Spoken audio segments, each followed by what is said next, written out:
जय माता। चरणं शरणं रमाम्बिगे, चरणं शरणं त्र्यम्बके। Thou who art the being of all that is auspicious, O Shive, who fulfills the fourfold Purusharthas, O Trayambage, O Gauri, salutations to thee, O Narayani, Devi Mahatmya. Tara Devi, the sweet name brings before me an exquisite face, the long lotus eyes, alight with love and compassion, the enchanting smile, bubbling and filling all who saw her with bliss. The very name brings an upsurge of joy, a welling up of Guru Bhakti in our hearts, drawing us ever nearer to Divine Mother. She was the fulfillment of Guru Bhakti as envisaged by Divine Mother. Blessed are those who have seen the great Guru. Blessed also are those who have seen the perfect Shishya.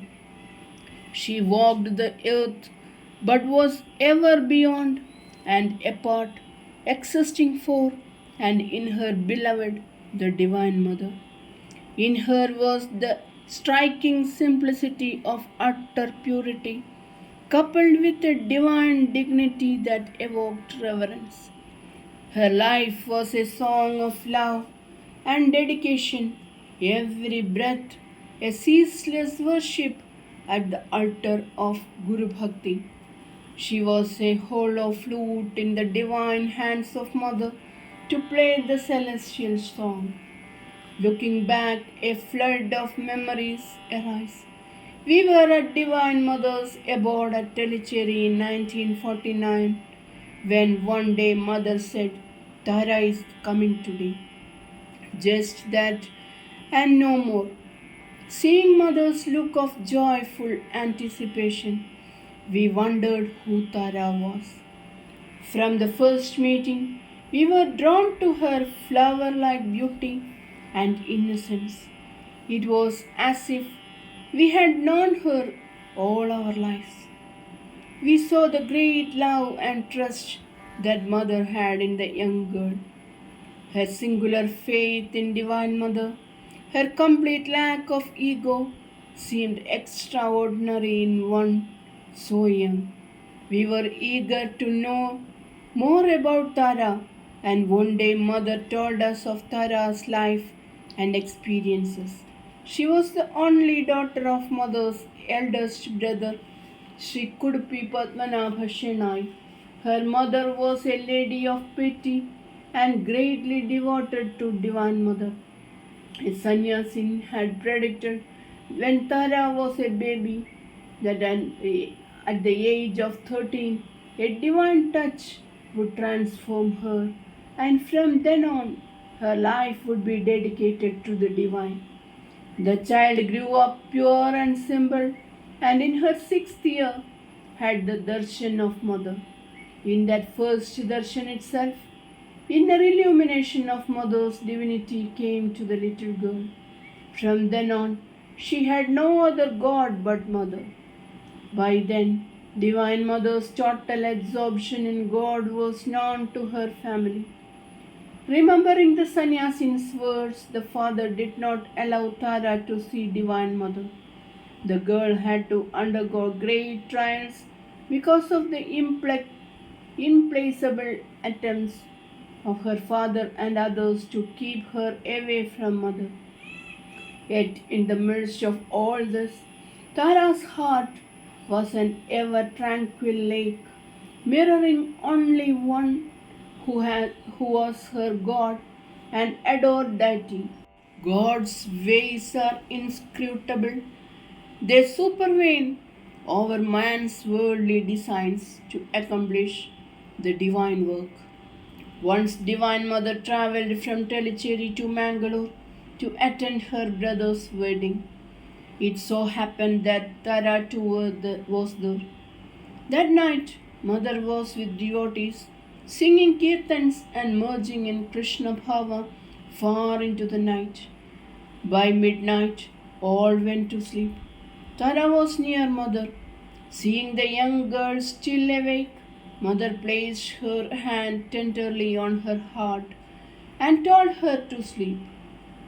At that touch, the girl sat up crying, "Light, light, I see a vast sea of light." Tears of bliss poured from her eyes. Mother knew at once that Tara was merged in Samadhi.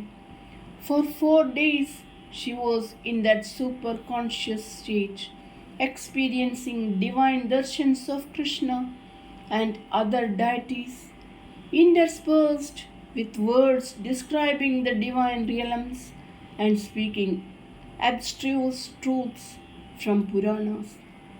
The father, hearing of these happenings, rushed to the house to take her away.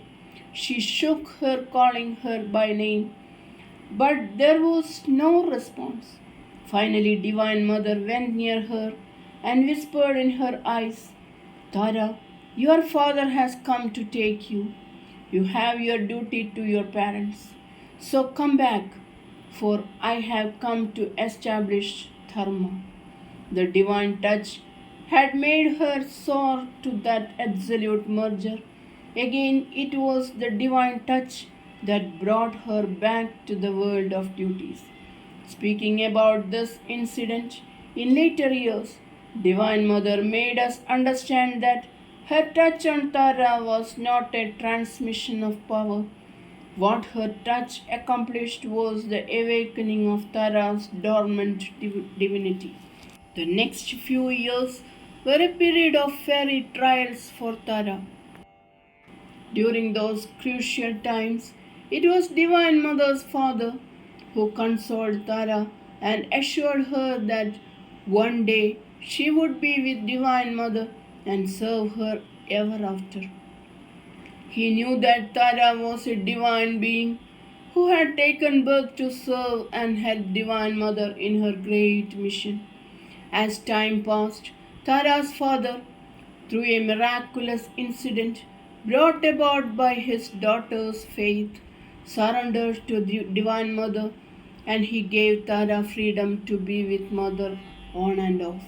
In 1950, when Divine Mother came to Trichur, we saw with wonder how Tara Devi lost body consciousness with just a touch or look from Mother, and how she merged in the ecstatic Mahabhava of Radha. In 1953, when Mother came to our riverside home at Chalakudi for rest and solitude, Tara Devi too accompanied her. Then we observed her long meditations and mystic powers, and my husband told me she was destined for a great role in Mother's mission. Her beautiful eyes were always indrawn, yet at the same time she was ever alert and efficient in helping us serve Mother. Her joyous, merry nature was contagious, and often simple remarks from her revealed fresh truths about Mother's supreme nature. In 1953, Mother and Bhagwan selected and arranged Tara Devi's marriage to Dr. K.V. Srinivasa Pai, the eldest son of Dr. and Mrs. Vithal Das Pai of Pallavaram, who were devoted disciples of Mother. Srinivas was a favorite with Mother, and I can recall even now the love she poured on him. The betrothal ceremony had taken place at Bombay when Mother and Bhagwan were there on a visit. We were blessed to be there at the function. It was during that visit that Mother made the historic visit to Pandharpur with a huge party of devotees. It was Dr. Vithal Das Pai who had eagerly desired this pilgrimage with Divine Mother, and it was a joyous, blessed time for all of us. In that holy place, great bhavas overtook Mother, and the picture of her embracing the idol of Panduranga in the holy shrine is still vivid before my eyes in all its sublime grandeur. The wedding was fixed to take place on 28 February at Mangalore in 1954. Divine Mother and Bhagwan were at Trichur after the Hindu religious conference. As Bhagavan continued to take rest at Trichur, my husband and I accompanied Mother to Mangalore for the wedding. Dressed in all the finery of a bride, Tara Devi was so radiant to felt she was Devi Parvati herself. Mother herself had dressed the bride, and all the ceremonies were performed under Mother's supervision. Mother stood behind the couple throughout the ceremonies, her glance of grace always upon them. At the time of tying the Mangal Sutra, Srinivas requested Mother to tie it with her holy hands. Smilingly, she made him hold one end, and with the other end in her hand performed the holy ritual. Bending down, Mother whispered to the bridegroom, "Now I have as much right as you have on Tara." Years later, at Shaktinagar, Mother would laughingly remind him of this incident. That wedding was the working of the divine will of Mother. Charanam Sharanam Ramambige, Charanam Sharanam Trayambage. Jai Mother.